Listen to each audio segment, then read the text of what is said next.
Welcome back to Canadian Justice, where we're discussing the recent Supreme Court decision in the Impact Assessment Act.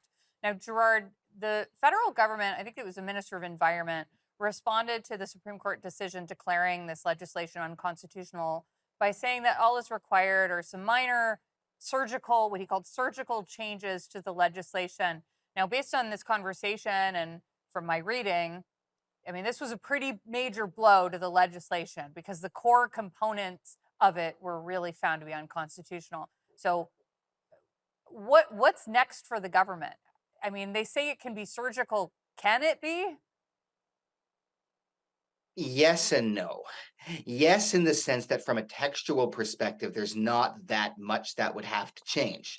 What the government has to do is they need to restrict the definition of a type of project that can be designated, and they further need to restrict what can be considered in deciding the extent, if any, to regulate it. But pragmatically, those two things will seriously constrain what the federal government can do in this regard and what kind of projects may or may not be able to proceed. It doesn't mean they can't legislate, but they have to do so much more narrowly. So, again, not that many words would have to change as a percentage of the legislation, but the effects would be significant. Now, to be fair, they advanced arguments before the Supreme Court that the act should be interpreted much more narrowly than it's literally written. And the dissent, to a significant extent, accepted that argument. The problem for the majority was that that was a creative reading of the legislation as it had been drafted, and other federal government documents, not by the justice lawyers, but official documents, suggested that the federal government indeed had a broader interpretation of the legislation. So, can they fix it? Yes. Is it totally rewriting? No. But is the writing very consequential? Yes. Aidan, what's your take? I mean, surgical or not, can this legislation be amended in a way that, like, let's be honest, I think that the goal of this government is probably to continue to stop the projects that they were stopping.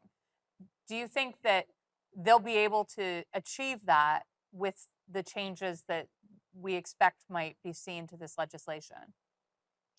So it's interesting because Minister McKenna, in the lead up to the introduction of the IA, who was, if I recall, the then environment minister, made comments about how the purpose of the act was to give the federal government the final say on major resource projects.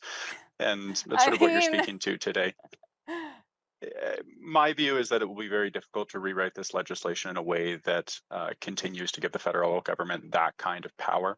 What I anticipate will happen here, or could happen here, is that we'll see a return to a permit-based approach to project regulation, such as, but that's similar to what was upheld in Old Man River with the guideline order there. But that's a situation where the federal government could potentially indirectly block a project by not granting a federal permit or approval that would be required for it to proceed.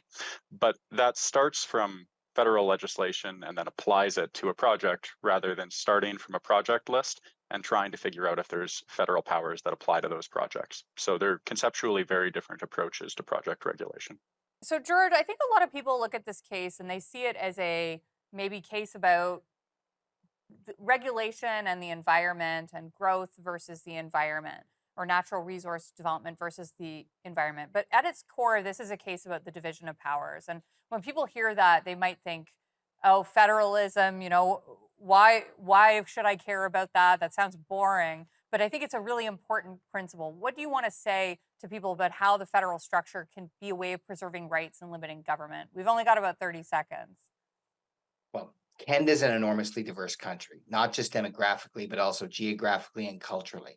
And matters that are more local in nature have been assigned to the powers of the provinces as part of our constitutional compromise of 1867. And in a profound way, that preserves national unity by allowing local rights and local interests to be better protected.